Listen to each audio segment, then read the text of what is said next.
QWorld, Marlin Blakeney here. Hope everybody's doing well today, safe, practicing their social distancing during this COVID-19 pandemic. Today, we are fortunate to have a physician and good friend of mine, Dr. Trotman.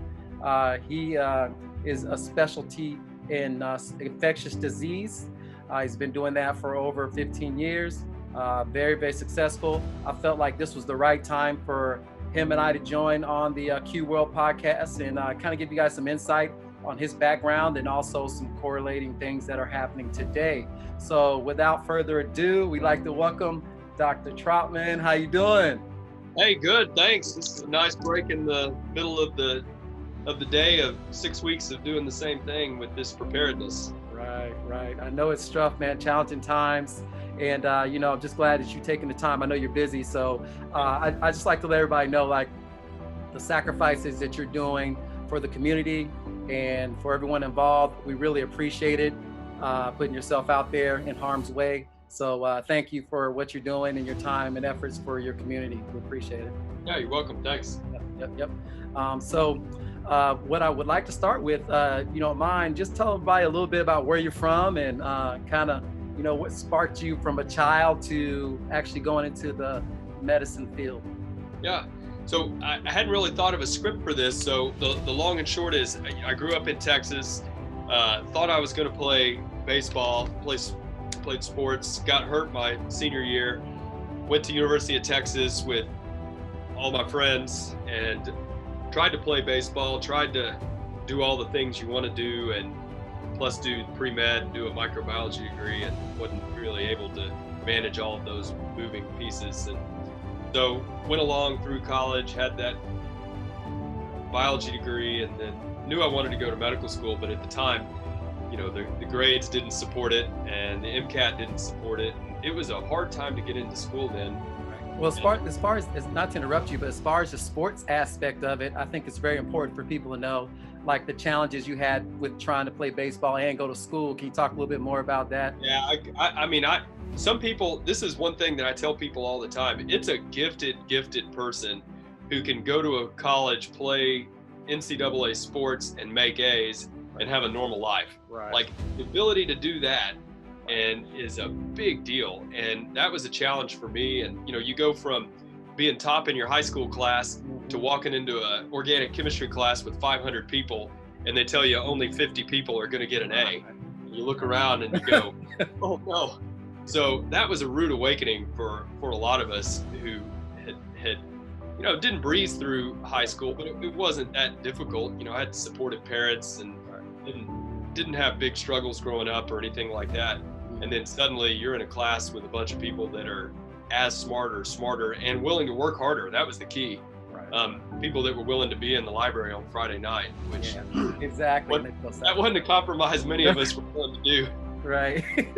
So we struggled through that, and then your guidance counselor tells you, well, we're not even going to support your medical school application because at the time in Texas there was affirmative action. So they said, you're a white male and you have a 3.0 GPA. We won't even write you a letter because based on the calculations, you don't have an interview. Right. So I didn't even get any support from my own counselor who's supposed to be telling me what I want to do. Your biggest advocate. Yeah. So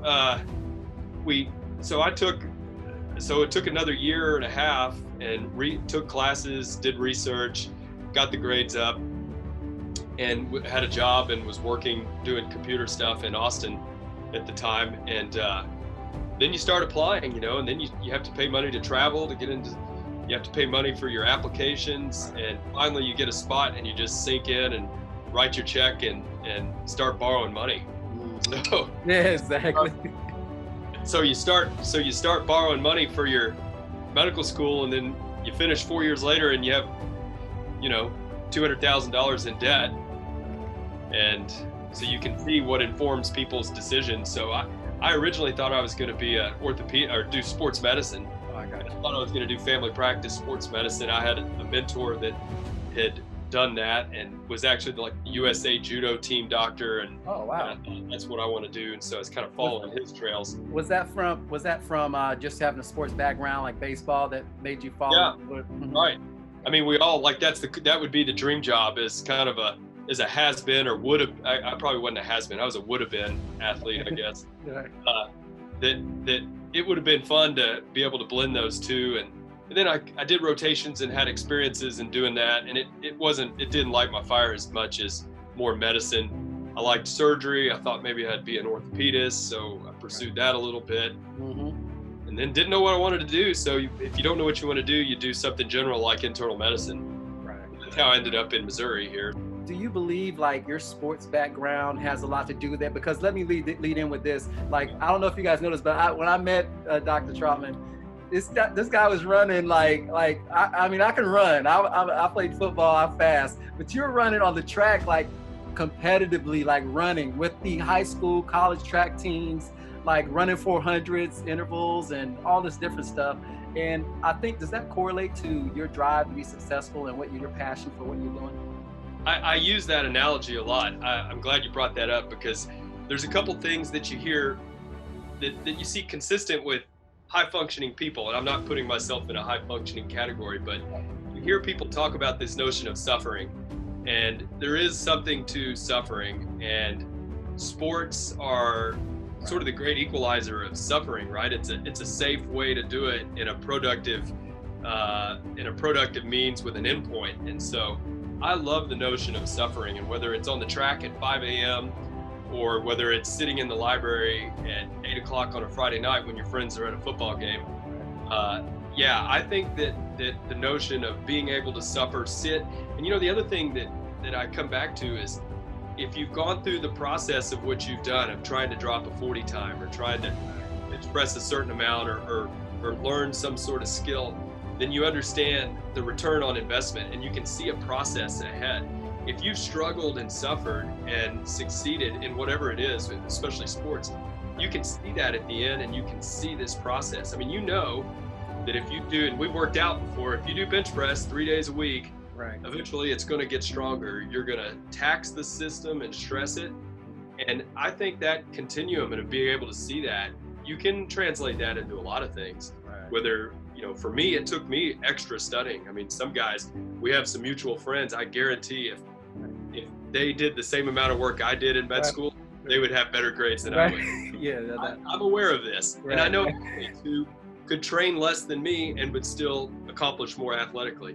Right. So not having the physical gifts that some people might have, it empowers you to really lean on that process more, that suffering and that process. And I think that can be taken into most things. Parenting's a good example, right? Yeah, for sure. Just believing that this craziness is going to end. Right. Like, if I keep doing the right thing consistently, these kids might turn into good human beings, and trusting the process. Right. I think that it's a direct application for sure. And what's funny about that is, like, I'm with you, like similar processes. Like when I went to KU, just a heads up. So we're good friends, but Dr. Trotman's a big Longhorn fan, right? Look at the Longhorns. So we always talk when we were out. We were just talking about the KU and obviously Texas. And lately, I mean, outside of basketball, your football team's pretty much dominated KU, but except for the first time I made a trip to Lawrence to watch the football game. The first time Kansas beats, they hadn't won a game in 2 years. Right. Trip and KU beats Texas, and my family had to see that. So. Right. But I do have to say, Marlin, I appreciate it. You didn't make that sting any more than it already. No doubt. I had to let it lie, because I know we'd lose the next weekend anyway. So that's good. But with that, when I went to KU, my initial goal was to be a journalism major. I wanted to be on, ESPN or whatever the case may be. And like you said, with football and the demands of that, and a lot of the classes, especially when you get into your specialty, they were meeting and doing group sessions, and studying during practice time, And so there's a lot of those I couldn't make. And so I had to change my degree, in which I didn't know what I was going to change it to. And I just ran into my counselor, like you just said, and kind of left my ears and eyes open. And they're like, well, you could probably go into communications, which is similar. And I had some business, had some, speaking, kind of specialties in there and all that stuff. And I'm like, well, cool. And that's how I got to be a communications major, because like you said, I started out one path and I had to kind of go with another path that worked for me at that time. So I would bet you, I don't know what the numbers are, but I would bet you the vast minority of people don't finish with what they start with. yeah, I agree. I agree. They go in thinking they're going to do ABC and they do 1, 2, 3. I Right. think that's more of the rule than the exception. I think it's the exception is the kid who, we see this guy, I mentor a lot of kids at Drury, a lot of swimmers, because I swim, and you see these kids that come in and they want to do it. It's the minority that come in and go, I want to go to med school, I'm going to swim, and I'm going to make A's, and then they finish on the other end with the same degree. Not that they disappoint, but it's just your life evolves, man. That's a formidable time in your life. And let's talk a little bit about that. I mean, we all think, and I'll be honest with you, we've seen it, you've seen it, but talk a little bit more about genetics playing a part in your health, because as you said, we all have genetic dispositions that we have to deal with, and that's not our fault. It's just what we're born with, and it comes from your families. And but at the same time, a lot of people believe like, oh, I do this all my life, I've done this all my life, how am I sick, or what's going on? And I know for you, like you said, I mean, if there's no one every morning, I know when I went to the gym, you were going to be there. There was no question, no doubt. And then not only that, you were doing other workouts outside. That was your lifting regimen. Then you would do running and swimming and all the other stuff. And then to, like you said, to be able to understand, like, it doesn't matter, still get sick or have different issues. Talk a little about that. That's what scared a lot of people. You know that if you don't smoke, and if you don't, and you don't have a strong family history, your probability of lung cancer is lower. Right. If you stay out of the sun, you'll have a lower risk of skin cancers. There's things you can do to mitigate that risk. And with this coronavirus, there's certain things you can do to mitigate the risk. If you have a healthy weight and you don't have diabetes and you don't have renal failure, I mean, these things we know improve the probability of you doing well with this, but they don't improve the probability of you getting this. Right. And that's the part that freaks people out. That uncertainty of, yeah, I'm healthy, but I still got it. So your health doesn't, and then of those people who get worse, people who get exposed to coronavirus and then get sick, and then maybe 5% end up in the hospital. You'll see 20%, but that's probably an overestimate. So maybe there's 5% end up in the hospital, and of those, maybe 10% have severe illness. So how do you predict those people? Well, some of those comorbidities predict, but there's also a component we don't understand. And so there is something about our innate ability, our innate immune system, the part of your immune system that finds infections and eats them immediately, right, separate from your antibody part of your immunity. Both of those may have a hit, something wrong with it, just like some of our hair falls out quick. Some of our white blood cells may not work as good as other people with the same medical problems. So we're going to learn a lot from this. I think the genetics will probably, we'll tease some information out of this. If you have, if we've already got 1.5 million people infected, we're going to learn a lot. True. And so, yeah, there's things you can mitigate. There's risk you can mitigate, but there's some things we don't understand why you see the 30-year-old healthy person that ends up on a ventilator. Right. True. So just to go back a little bit. So explain to our community what infectious disease physician does, what it is, and all that good stuff, and how you got to be there. So I did an internal medicine residency. You do that 3 years, and I did that at University of Missouri. And then during your residency, you pick your fellowship, and you could do anything from cardiology, pulmonology. You could do nephrology, there's kidneys, gastroenterology. So all those are specialties. You can also do internal medicine. You can be a hospitalist. And so at University of Missouri, I was lucky to have some really excellent mentors that were infectious disease doctors. And so at Mizzou, those were the guys that everybody went to when you couldn't figure something out. They were excellent teachers, excellent clinicians. And so Dr. Bill Salzer, who just passed away a year ago, he had trained at Wake Forest and he had done sepsis research. And so I went to Wake Forest thinking I was going to do critical care and ID and do sepsis research in the lab there. Right. And I got out there and decided I didn't like the research part and didn't want to stretch this on another couple years. Right. So I did a general ID fellowship at Wake Forest, and because of my connections in Missouri from Mizzou, that's how we ended up back here. And so they didn't have an ID doctor at the time. Oh, wow. So my wife had done her graduate school at Chapel Hill, University of North Carolina. And so we kind of wanted to stay out there, but this opportunity came up to build a practice and kind of create my own job. So I do the bulk of what I do is patient care. About 60-70% of what I do is direct patient care, seeing consults in the clinic and in the hospital. Your the patient database you guys use now. I don't know if you guys use Cerner or whoever you use, but whatever. Cerner, yeah. Yep. So that changed. That was a big change, like really big, like going from just writing files to now everything's in the computers, the system, the software. Did you guys pull up? Yep. So right now, all the data gets reported. So not only is it us housing everything, we have to have conduits to get the data to the payers, to the insurance companies, to the federal government. So how we do this right now and the bandwidth that we can create out of this is what's going to forecast what we can do. I mean, you know this, everybody before all this happened was testing their bandwidth. Companies were saying, everybody go home and log in today, and let's see if we crash the system. Right. We crashed our telemedicine system a lot. Right. So we had to learn from that. And so I think, you tell me, I think we're going to accelerate the creation of bandwidth to accommodate. I don't know, on the end of this, let's say everything drops and everybody's doing great.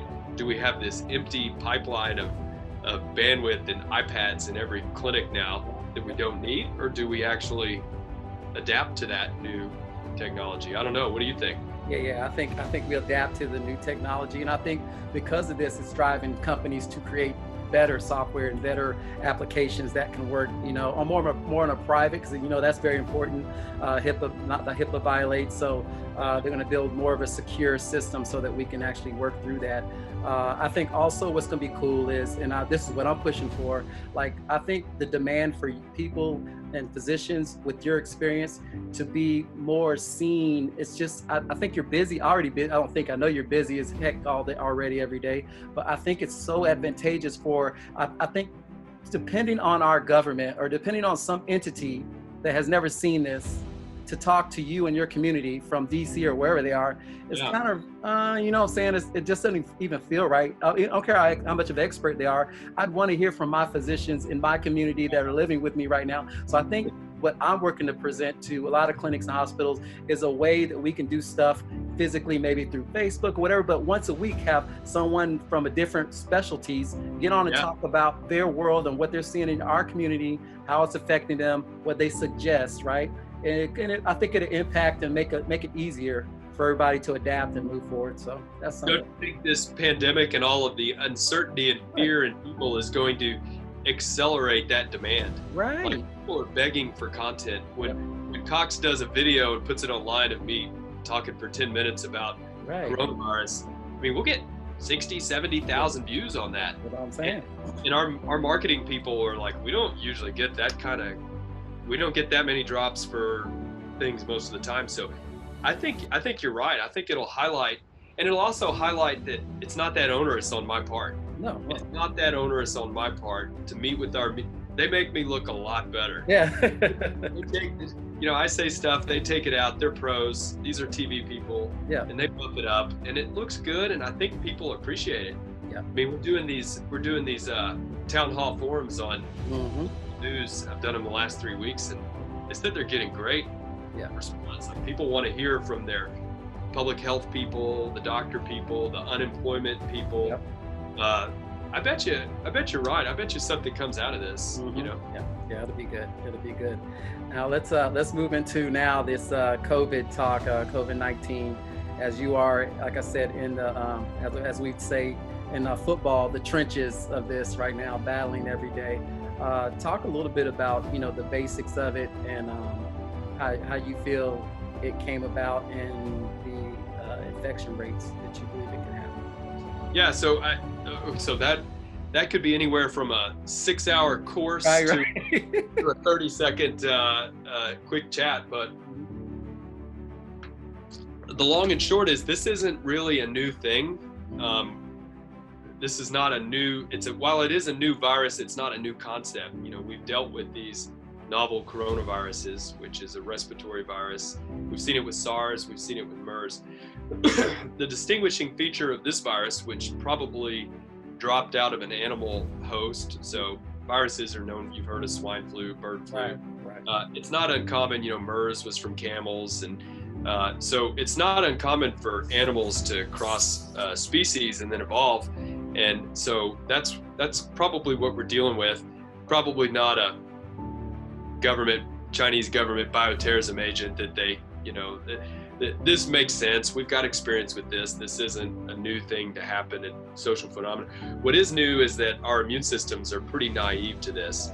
And so it's not uncommon for us to see a new virus that our immune system has no repertoire of ability to fight, no memory in it that fights this. And so then we're overwhelmed. What's unique about this, and different about SARS and MERS, is it's much more transmissible. So, MERS was pretty well contained. We knew there was an animal reservoir, the camels kind of mostly lived in the Middle East, and it wasn't as contagious. This is more contagious, and we were behind on our testing capacity. So from a public health standpoint, the way you really squash one of these epidemics, now pandemic, is with public health efforts. So you identify a case, you trace the people that were exposed, and you isolate those, and then you stop. And if you don't have the testing, we're not identifying those initial cases as quickly. So that's one of the main drivers of how we got behind. And I don't know that it's anybody's fault. There was a lag in time. This has been politicized so much that I don't know what to tell people to believe. I would believe that there's probably no party, right, left, red, blue, Trump, not Trump. There's nobody involved that I believe, as somewhat of a content expert, that had any vested interest in this getting this bad. No doubt, So I agree. Nobody wanted this, right? Sure. No matter what you think the reason for them not to want it is, whether you think it's altruism or the economy, nobody wanted this. Could we have been building tests in that early period? Well, if you look at our other models of SARS and MERS, it would have been over preparation at that time, because we weren't swarmed with SARS and MERS. I mean, parts of Canada were, and some of the US, but so that's kind of how we got where we were. We've never seen anything like this. Our hospital capacity is really what has driven the public health effort. So if you get this, you'll be okay. If I get it, I'll probably be okay. But it's the capacity of the healthcare systems that has really caused us to put in place all of these public health, restrictions at the national level and at the state level. And if people don't understand how that works, the president doesn't really lock down states. So that's not a federal level intervention. So it's really run by the states and then by the local municipalities. So there's a lot of confusion about that. But I think right now we're doing the right thing. I think people probably need to be prepared to have a new normal for a while, until we have vaccine, which is, way down the road. Best case scenario for certain people, it might be the winter. For healthcare workers and people like that might have a vaccine. Our testing's getting better. I mean, every day we have new platforms of tests that are being sent out to the hospitals. Most of the tests are on allocation to the coast where the disease is bad. So the companies, the Cepheid and the Abbott and the Roche and those companies that make molecular tests, what they're making is being allocated to the hot zones right now. And that's understandable, yeah. Yeah, which is good, but we know we're ordering everything we can. We're ordering all the PPE. We're actually refurbishing PPE. We're re-sterilizing equipment, trying to stockpile so that if we do get, as the community start to release these restrictions on movement and gatherings, we know we're going to see a rise in cases, and so we're just trying to be prepared for that. Do you think, how long do you think the quarantine, I know for small businesses everywhere, they're all ready to get back to work. And I'll be honest with you, I feel like it's kind of going to be, this is just me just talking out loud, but it feels like the tension, like people are enjoying the fact that they can be home and they're safe. But I think a lot of people are aching, especially business owners and, going through this time to get back at it. And find better solutions. I mean, what solutions, how long do you think we'll be quarantined where we have to be isolated? And then when we're not isolated anymore, what do you think the solution will be if they do open like restaurants and different businesses? How would they work that to be safe for their surroundings? Yeah, so it's going to be up to the local municipalities. And, I'm working with our county and our city on how we're going to unravel this. This isn't sustainable, right? Like, I mean, nobody's going to be able to tolerate this indefinitely. So I work, for instance, with my healthcare system. How do we open our system up to start normal operations? How do we open up our county and our city? And so there are plans for this, and every sort of health department that advises the municipalities has a plan. Greene County has a plan of what this looks like. We don't know what day we're going to set this plan on, but it has a tiered approach. So maybe phase one might be going from a certain opening up some less essential businesses, and you have to operate in some percentage of your fire code max capacity. So let's say that you have 100 max capacity. Maybe we start out at you can only have 50%. You can only have 20 people together instead of 10. Right. What's going to inform this is the disease prevalence in the community and the healthcare system's preparedness. So I am giving my level of preparedness to Greene County, and I'm saying, okay, our prevalence is low. You guys decide. I'm telling you, my healthcare system is a green light. Like, we're prepared today. Right. Mercy across town, they're going to inform the health department. They're going to say, hey, we're at a green. And so that'll just be more data points on the dashboard for local municipalities to look at and say, okay, our healthcare systems are full. They're at their bed capacity. We have an uptick in cases, and we have, we're running out of testing reagents. The healthcare system, the municipalities may back off. And they may say, okay, we're going back. We're canceling schools for a week. We got to get this under control. Keeping in mind there's a lag. Every intervention you do, you don't see the repercussions for a couple of weeks. So if we open the floodgates up and we say, everybody go back to church and go back to school and the Golden Corral and whatnot, right. we'll see the ICUs full in about 3 weeks. Right, true. So I see what you're saying. It's that lag, that 3-week lag. That's the hard part. You don't get instant feedback. So, I mean, I can tell you that right now, local in our part of the country where we're not flooded, the healthcare systems are getting prepared. I can't say specifically for Mercy, but I know that they're in about the same boat as we are. Right. And we're feel pretty prepared. We're stockpiling medications and PPE equipment. And I mean, we're having conversations with the health departments, and I know other health departments are having these conversations around the US and have strategic plans with intervals of ramping up our procedures and things. So I want people to have, the public health officials aren't going to tell you that because they have to keep a straight face. But I do want people to know there's hope and there is a plan. And I want that to give them some comfort in this. I mean, this is really an era of uncertainty, and that's what's scaring people. Right. So people need to know there is a plan. This isn't indefinite, and it has some method to it, and it has some science to it. Well, good stuff. Well, we will know those things. Yeah. Well, good stuff. Well, Dr. Trotman, I just really want to thank you for your time. I know, like I said, I know you're busy.